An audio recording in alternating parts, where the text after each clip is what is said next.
सुजीत एक काफ़ी गरीब आदमी होता है जो अपने परिवार के साथ रहता है। सुजीत की पत्नी लता अपनी सास गीता से कहती है, माँ जी अभी तो इनका काम अच्छा चल रहा है, कुछ पैसे भी जमा हो गए हैं। अगर ऐसे ही चलता रहेगा ना तो जल्दी हम अपना घर ठीक करवा लेंगे, वरना ऐसे घर में काफ़ी परेशानी होती है। हाँ बहू, ये तो तू बिल्कुल सही कह रही है, ऐसे में तो परेशानी होती ही है। आज मैं सोनू के लिए नए कपड़े भी लेकर आ रही हूँ। कब से बेचारा नए कपड़े मांग रहा है, लेकिन पैसे ही नहीं होते हैं। इसीलिए 2 साल से सोनू को भी नए कपड़े मैंने नहीं दिलवाए हैं। बहू, अब हालात सुधर रहे हैं तो क्यों सोचना, आज सोनू के लिए अच्छे से कपड़े ले आना। घर के हालात सुधर रहे थे, जिसे लेकर अब सुजीत का परिवार काफ़ी खुश था। कुछ दिनों बाद सुजीत ब्रेड पकौड़े बेचकर घर आ रहा होता है, तभी एक गाड़ी सुजीत को टक्कर मार देती है। आ आ कोई है। आ सुजीत दर्द में काफी देर तक तड़पता रहता है। काफी देर बाद कुछ लोग सुजीत को हॉस्पिटल लेकर जाते हैं। उस एक्सीडेंट में सुजीत अपने दोनों पैर खो देता है, और जब ये बात सुजीत के परिवार को पता चलती है तो उन्हें काफी दुख होता है। हे भगवान, ये हमारे साथ क्या हो गया। मेरे बेटे के साथ ही ये सब होना था क्या। अब हमारा क्या होगा। माँ, मुझे माफ कर दो।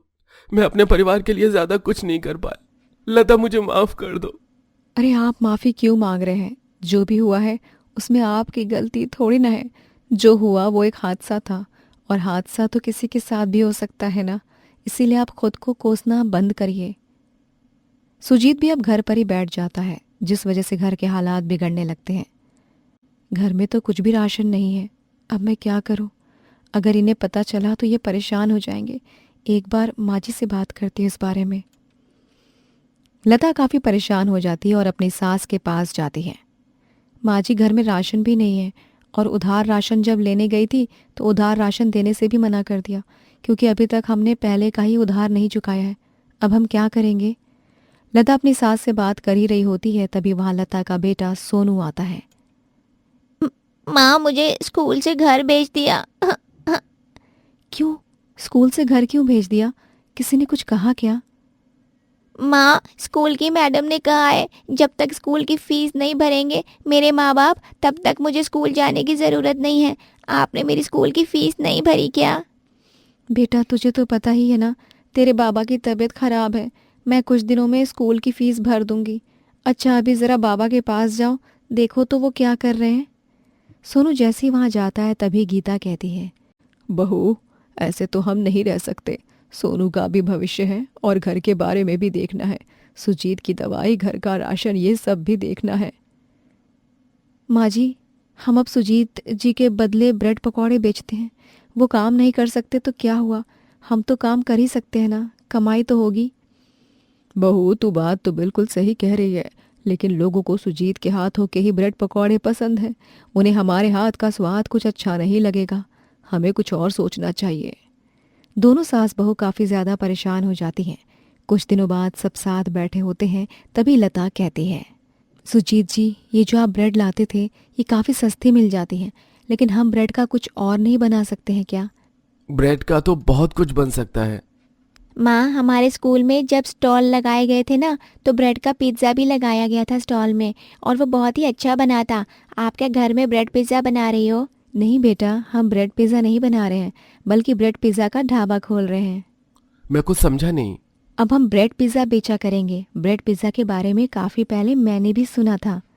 घर के हालातों को जानते हुए अब लता और गीता दोनों मिलकर एक छोटा सा ढाबा खोलते हैं, जहां दोनों ब्रेड पिज़्ज़ा बेचना शुरू कर देते हैं।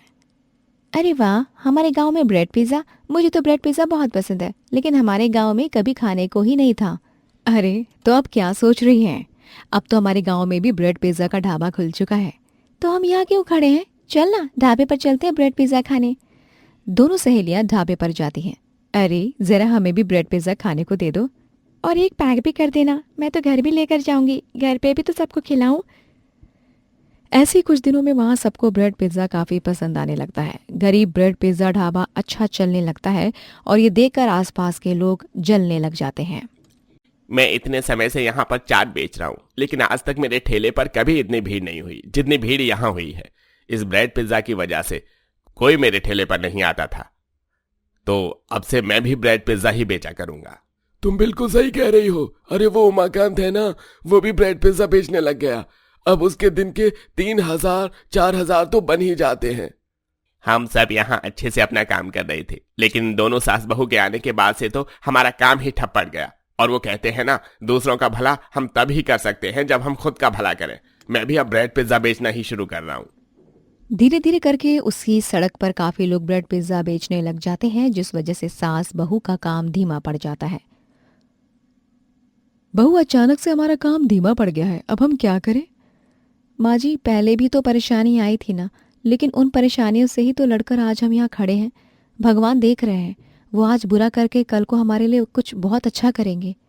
बहू, कल का तो मुझे नहीं पता, लेकिन तू जितनी हिम्मत से काम ले रही है ना, ये देख कर तो मुझे भी हिम्मत मिलती है। मुझे भी यही लग रहा है कि सब ठीक हो जाएगा। गीता और लता दोनों मेहनत से अपना काम करती और ऐसे ही कई दिन निकल गए थे। कुछ दिनों बाद दोनों अपने ढाबे पर ही थे कि तभी उनके ढाबे पर गांव का सरपंच आता है। अरे सरपंच जी, आप यहाँ, आपको कुछ काम था तो आप हमें बता देते ना, हम खुद चले आते। आपको तकलीफ उठाने की क्या जरूरत थी? अरे अपने काम के लिए तो हर किसी को झुकना पड़ता है ना, और जब काम मुझे है तो तकलीफ आप क्यों उठाएंगी? माफ करना, हम कुछ समझे नहीं। आपको हमसे क्या काम है, बताइए, हम आपकी क्या मदद कर सकते हैं? दरअसल इस महीने मेरी बेटी की शादी है, मेरी इकलौती बेटी है, इसलिए मैं अपनी बेटी की शादी में किसी भी तरह की कोई कमी नहीं रखना चाहता। ये तो बहुत अच्छी बात है, लेकिन आपकी बेटी की शादी, तो इसमें हम क्या कर सकते हैं? मेरी बेटी को आपके ढाबे का ब्रेड पिज्जा काफी ज्यादा पसंद है और वो चाहती है कि उसकी शादी में आपका बनाया हुआ ब्रेड पिज्जा भी रहे, इसलिए मैं आपको ऑर्डर देने आया हूँ। ये रही एडवांस पेमेंट। बहू, तू बिल्कुल सही कहती है। भगवान मुश्किलों के बाद रास्ता भी खुद ही दिखाते हैं। देख, हमारा ढाबा कैसे अच्छा नहीं चल रहा था और अब अचानक से ये ऑर्डर। हाँ माँ जी। दोनों सास बहू अब ब्रेड पिज्जा के लिए बड़े बड़े ऑर्डर लेना शुरू कर देती हैं और ढाबा खूब अच्छे से चलाते हैं। पायल की शादी शहर में होती है। पायल की सास सरोज और ननद कोमल उसको घर दिखाने लगते हैं। माँ जी, घर तो कितना बड़ा है, कमरे में कितने सारे हैं कमरे। हाँ बहू, और अब ये तेरा ही घर है। वैसे घर तो पूरा देख ही लिया। चल, अब मैं तुझे तेरे कमरे में लेकर चलती हूँ। अपने कमरे में जाकर थोड़ा आराम कर लियो, थक भी गई है ना तू काफी। हाँ, ये तो सही कहा माँ जी आपने, थकान तो बहुत हो रही है। कोमल, जा जरा बहू को उसके कमरे में लेकर जा। ठीक है माँ। कोमल अपनी भाभी को उसके कमरे में लेकर जाती है। अगली सुबह पायल पहली रसोई की रस्म के लिए रसोई में जाती है और रसोई देखकर पायल काफी हैरान हो जाती है। ये क्या? अरे ये रसोई है, इस बंधी हुई रसोई में कोई खाना कैसे बना सकता है? ना बाबा ना, मुझसे तो यहाँ खाना नहीं बनाया जाएगा और ना ही मैं यहाँ खाना बना रही हूँ। मैं तो जा रही हूँ छत पर खाना बनाऊंगी। पायल को मॉडर्न रसोई बिल्कुल भी पसंद नहीं आती है और वो उसी समय बर्तन लेकर छत पर चली जाती है। यहाँ पर ईंट तो पहले से ही है, अब ईंट को जोड़कर ही मैं चूल्हा बनाती हूँ और फिर छत पर ही ऐसे हर रोज खाना बनाया करूँगी। यहाँ पर कितनी जगह है, सब बहुत ही अच्छे से हो जाएगा। पायल अब छत पर ही मिट्टी का चूल्हा बनाती है और छत पर ही खाना बनाना शुरू कर देती है। कुछ देर बाद पायल के ससुराल वाले भी उठ जाते हैं। अरे अमन, बहू कहाँ है? सुबह से दिखी नहीं। हाँ माँ, मैं तो रसोई में भी देखकर आ गई। मुझे लगा आज भाभी की पहली रसोई की रस्म है तो वो रसोई में ही होंगी, लेकिन भाभी तो रसोई में भी नहीं है। माँ सुबह जल्दी तो उठ गई थी पायल, उसने मुझे भी उठाया था, लेकिन मुझे काफी नींद आ रही थी इसलिए मैं उठा नहीं, लेकिन मुझे नहीं पता कि पायल कहाँ है। तभी अमन का छोटा भाई अरुण आता है। माँ, भाभी छत पर खाना बना रही हैं। आपने कहा है क्या भाभी को छत पर खाना बनाने के लिए? क्या छत पर खाना? चलो तो जरा छत पर। सब लोग छत पर जाते हैं तो छत की शक्ल ही बिगड़ चुकी होती है। सब काफी दंग रह जाते हैं छत का ऐसा हाल देखकर। माँ, हमने छत को इतने अच्छे से बनाया था, घास वाली कारपेट थी, पौधे, झूला सब लगाया था। मोहल्ले में सबको हमारी ही छत अच्छी लगती थी, लेकिन भाभी ने तो सबसे खराब हमारी छत कर दी। भाभी, आपने ये क्या किया छत का हाल? अरे जब रसोई है तो आपने छत पर खाना क्यों बनाया?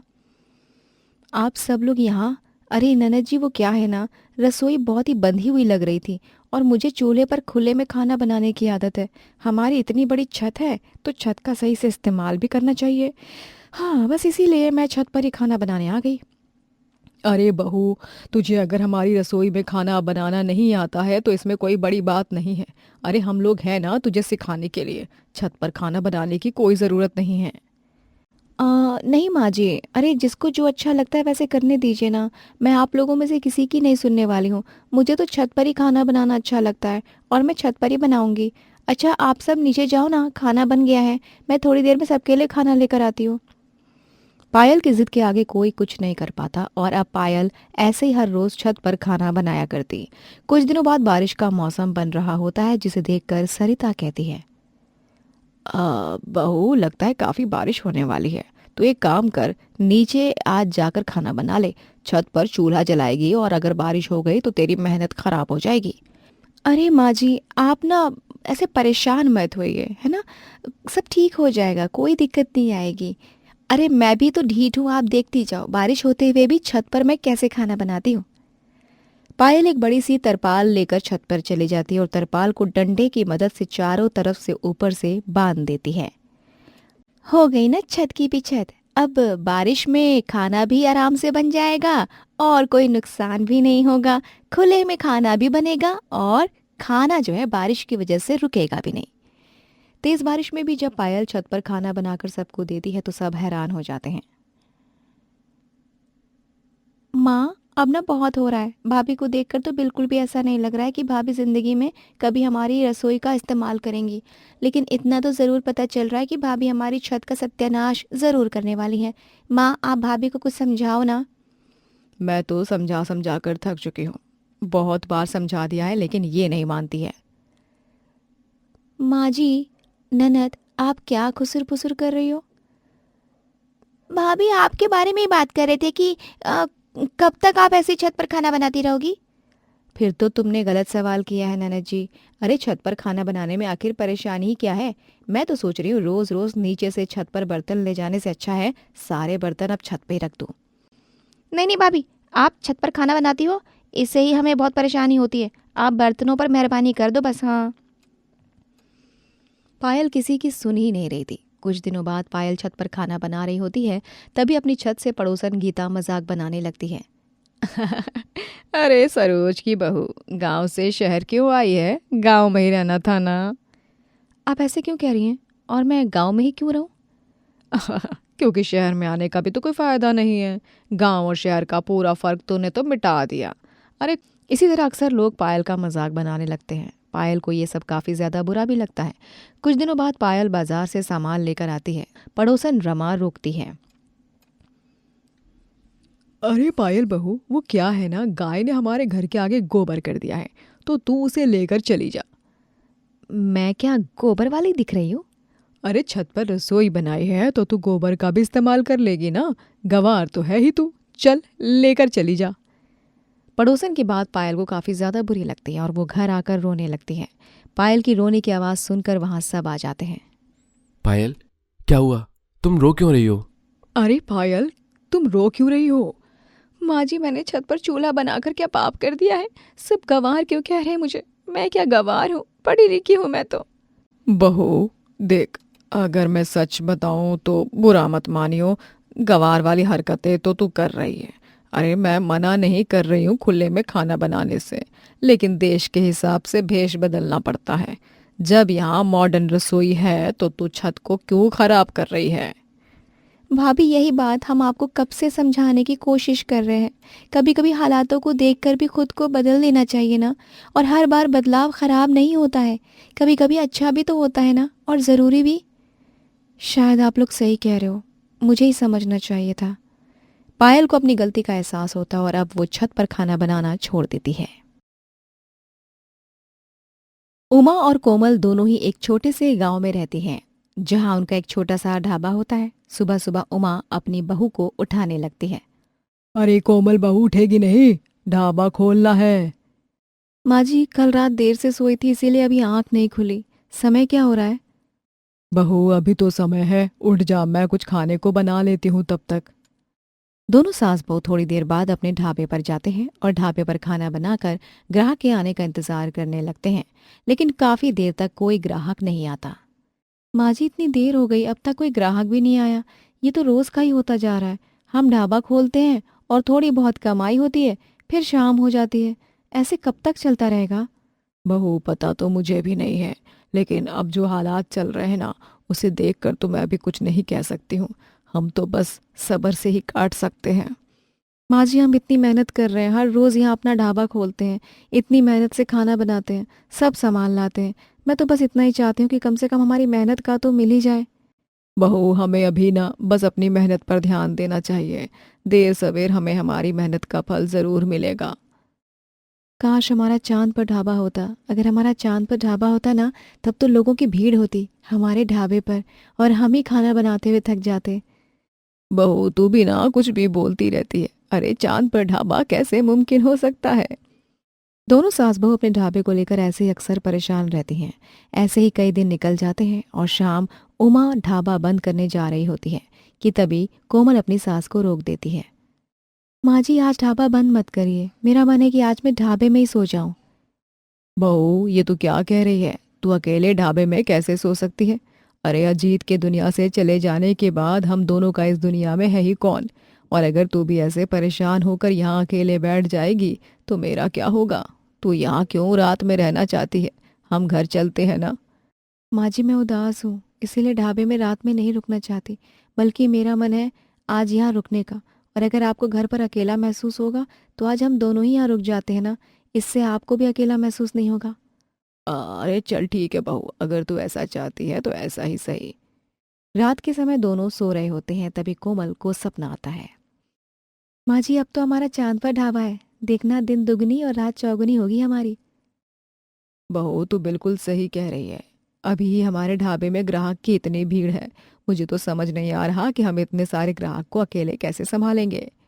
माँ जी, आप चिंता क्यों कर रही हैं? कल तक जब हम जमीन पर ढाबा चलाते थे तो भी तो अकेले ही संभाल रहे थे ना। अब तो हमारा चांद पर ढाबा है। कभी किसी ने नहीं सुना होगा गरीब का चांद पर ढाबा, लेकिन हमारा वो ढाबा भी है। अरे इतना अच्छा चांद पर ढाबा है और आप लोग खाना देने में समय लगा रहे हैं। जल्दी से खाना दे दीजिए ना, और बैठने की भी जगह बता दीजिए। दरअसल बैठने की जगह तो अभी नहीं है, आप कल आ जाइएगा। नहीं नहीं, चांद पर ढाबा है, मैं कल तक का इंतजार नहीं कर सकता।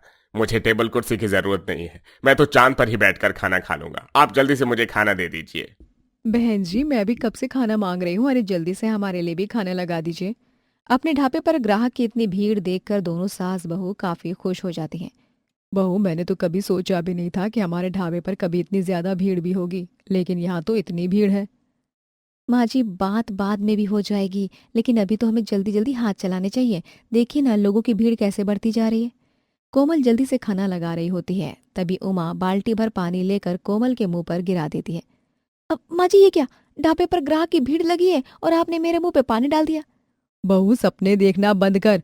अरे कब से मैं तुझे आवाज लगा रही हूँ, उठाने की कोशिश कर रही हूँ, तू है कि उठ ही नहीं रही, और तू ऐसे सपने क्यों देखती है?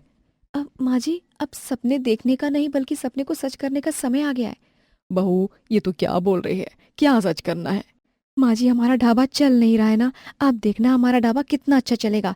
गरीब का चांद पर ढाबा होगा तो लोग खुद ही आएंगे। बहू मुझे तेरी कोई भी बात समझ नहीं आ रही है। तू साफ साफ बता कि आखिर तू कहना क्या चाहती है। माँ जी, अब बस मैं कहूँगी नहीं, बल्कि हम साथ में काम करेंगे।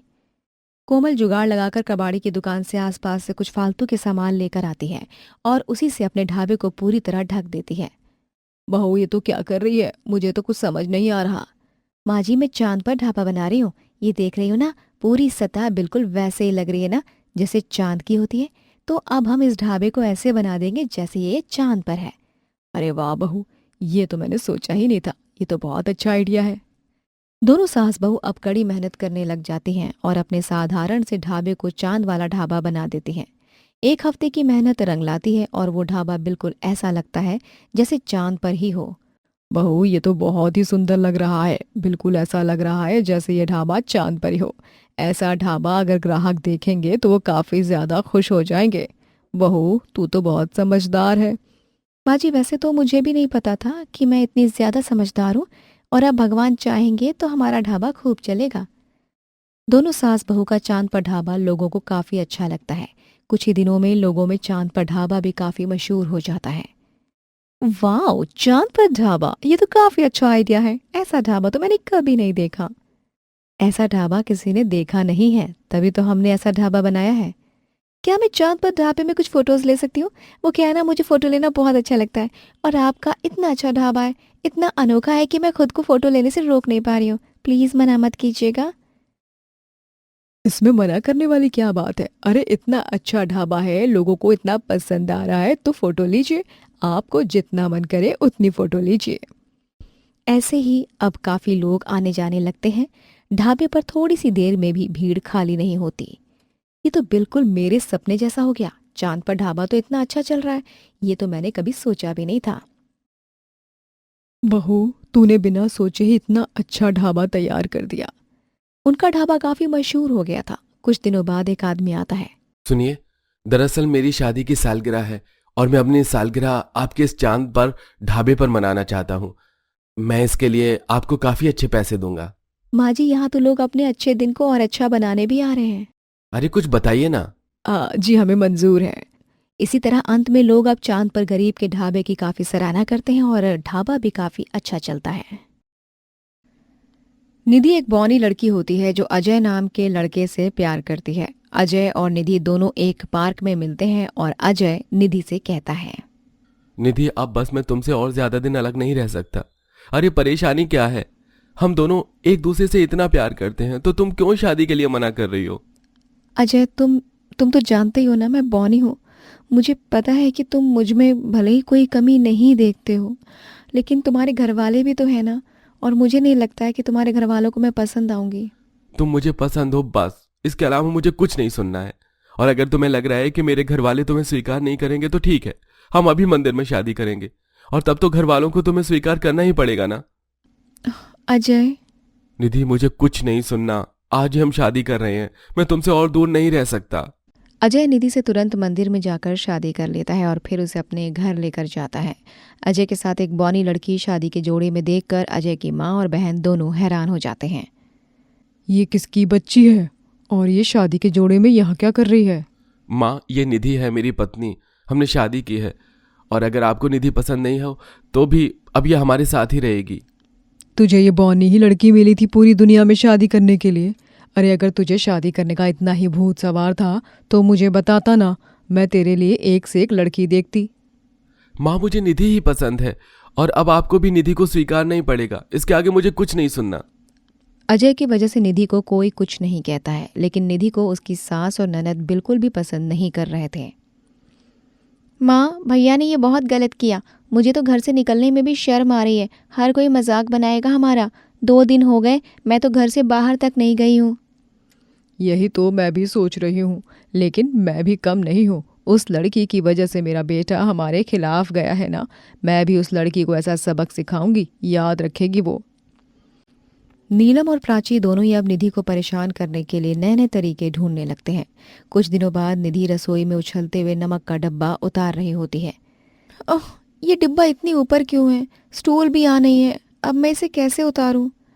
निधि को डब्बा उतारने में काफी परेशानी हो रही थी और रसोई से बाहर खड़े होकर निधि को परेशान होता हुआ देख उसकी सास और ननद देख लेते हैं। अरे जब हमारी बौनी बहू आई है तब तो हमें कुछ करना ही नहीं है इसको सबक सिखाने के लिए। हाँ माँ, मैं कुछ समझी नहीं, आप क्या कहना चाहती हो? तू भी ना प्राची बिल्कुल भी समझदार नहीं है। अरे खुद देखना इस बौनी बहू को कैसे उछल उछल के सामान उतारना पड़ रहा है, और अगर हम घर में हर सामान को ऊंचाई पे रखने लगे तब तो इसके लिए बिना कुछ किए ही मुसीबत हो जाएगी। बौनी है, सुबह से रात उछलती रहेगी। अरे हाँ माँ, ये तो कितना सही रहेगा, हम ऐसे ही करते हैं। नीलम और प्राची अब दोनों मिलकर घर की सभी ज़रूरतों का सामान, रसोई में मसालों के डब्बे या फिर निधि की अलमारी, सब कुछ थोड़ा ऊंचाई पर बनवा देती हैं।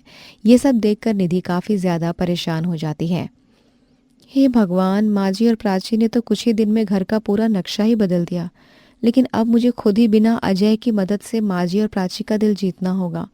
मैं बार बार अजय को ऐसे घर के मामलों में नहीं घसीट सकती। निधि भी अब अपनी सास और ननद का दिल जीतने की पूरी कोशिश करने लगती है। कुछ दिनों बाद प्राची रसोई में खड़ी होकर निधि को बुलाती है। भाभी, वो क्या है ना, मुझे चावल खाने का मन है। आप तो सुबह से कितने काम कर रही हैं, तो आप थक गई होंगी, इसीलिए मैंने सोचा कि मैं खुद ही चावल बना लेती हूँ। तो फिर मुझे रसोई में क्यों बुलाया? कुछ और काम था क्या? हाँ काम तो है ही। वो क्या है ना भाभी, मेरे पैरों में ज़रा दर्द हो रहा है, तो आप ही उछल कर ज़रा चावल का डब्बा उतार दो ना।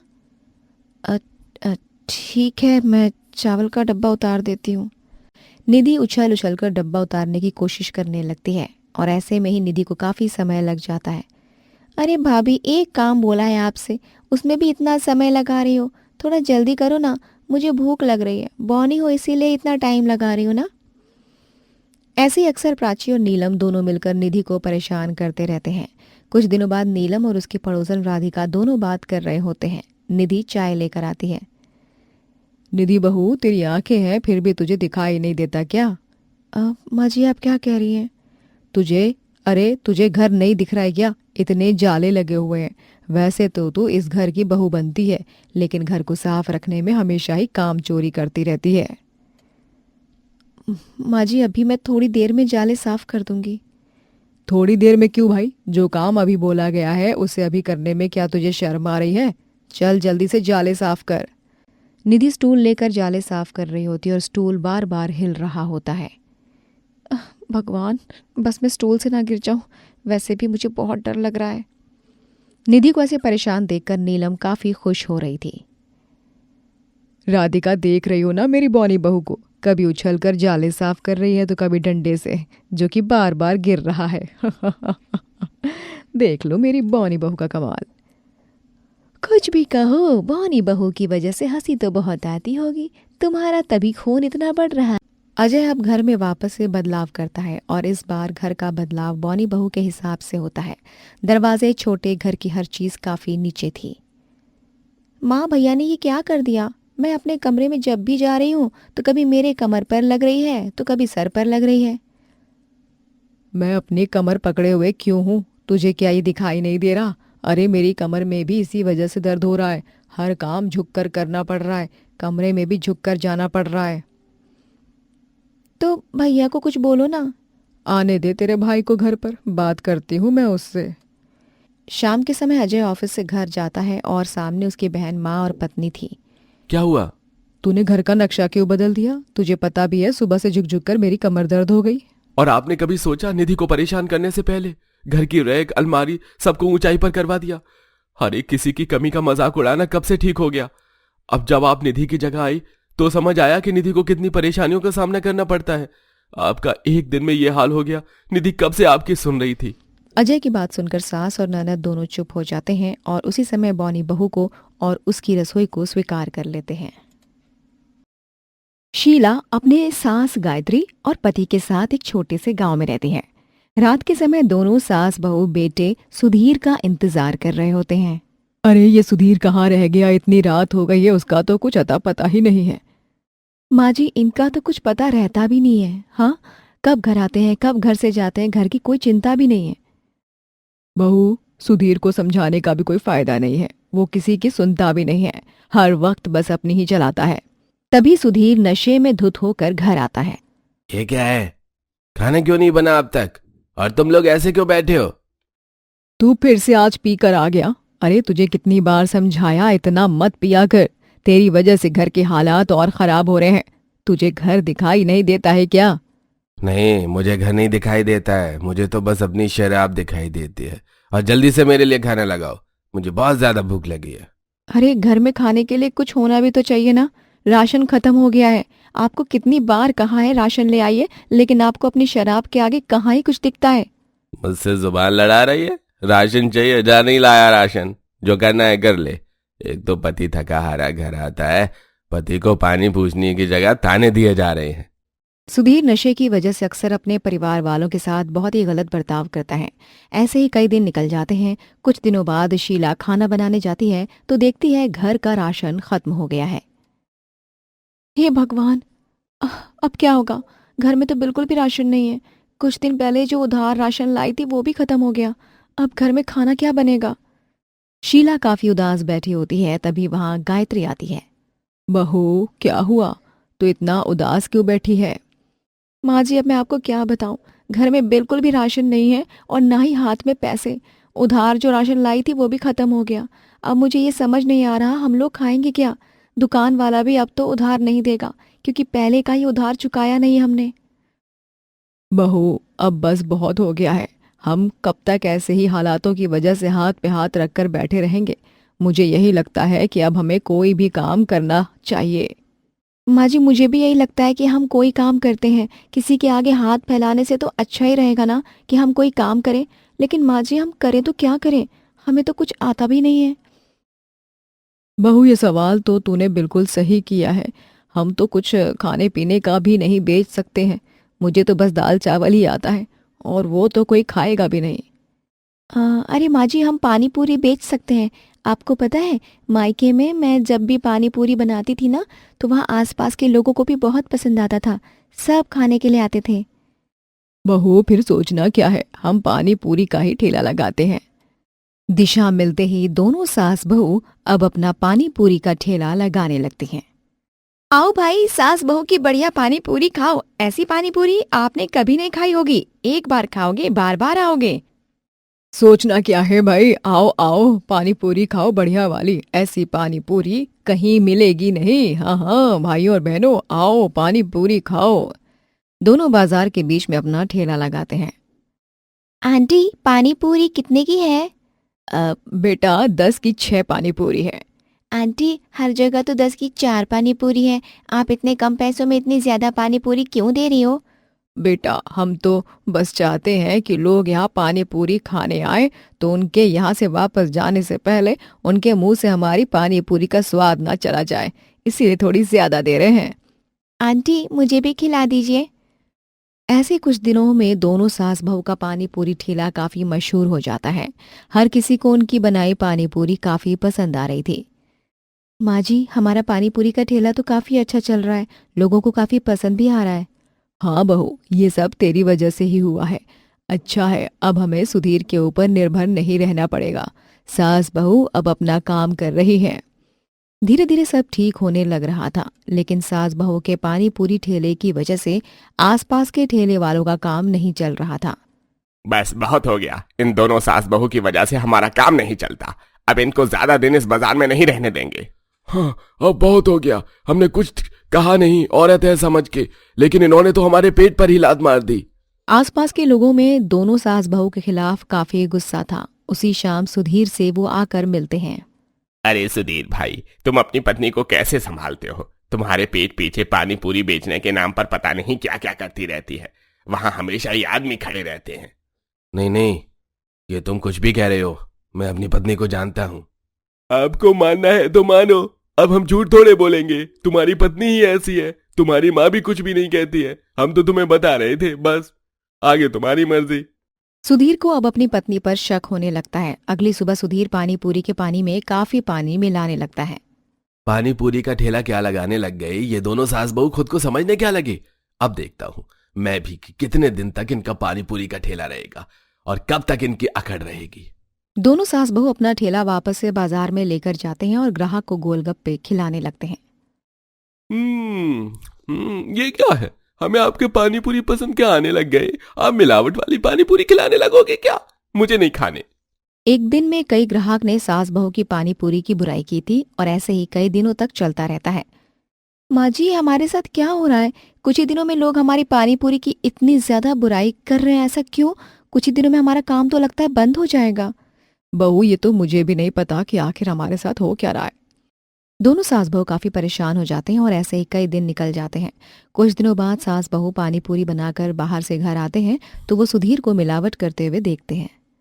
अब बस कुछ दिन और, फिर इनका ठेला दिखेगा नहीं बाजार में। सुधीर को मिलावट करते हुए देखकर दोनों सास बहू समझ जाते हैं। ये मिलावट तू कर रहा था? तुझे शर्म नहीं आती अपनी ही पत्नी और माँ का काम खराब करते हुए? हाँ, खुद तो कुछ करता नहीं है और हमारा काम भी खराब कर दिया। मैंने काम खराब किया? अरे आप दोनों जो वहां कर रही थी वो क्या मुझे पता नहीं है? ठेले पर सब आदमी क्यों आते हैं मुझे सब पता है। शीला, तुम मुझसे कितना झूठ बोलोगी? मुझे सब पता चल गया है। बस बहुत हो गया। आपको किसी ने भी कुछ भी बताया और आपने मान लिया। अरे अपनी पत्नी और माँ पर जरा सा भी भरोसा नहीं है। माँ जी, अब मैं यहाँ और नहीं रह सकती। बहू, इस घर से तू अकेले नहीं जाएगी, बल्कि मैं भी जाऊंगी। घर वालों से ज्यादा बाहर वालों पर भरोसा है तो यहाँ क्यों ही रहे। मुझसे गलती हो गई। आप दोनों मुझे छोड़कर मत जाओ, मैं सब ठीक कर दूंगा। सुधीर को अपनी गलती का एहसास हो जाता है, लेकिन अब काफी देर हो जाती है। दोनों सास बहू अब दूसरे गांव में अपना पानी पूरी का ठेला लगाते हैं और वहीं रहते हैं।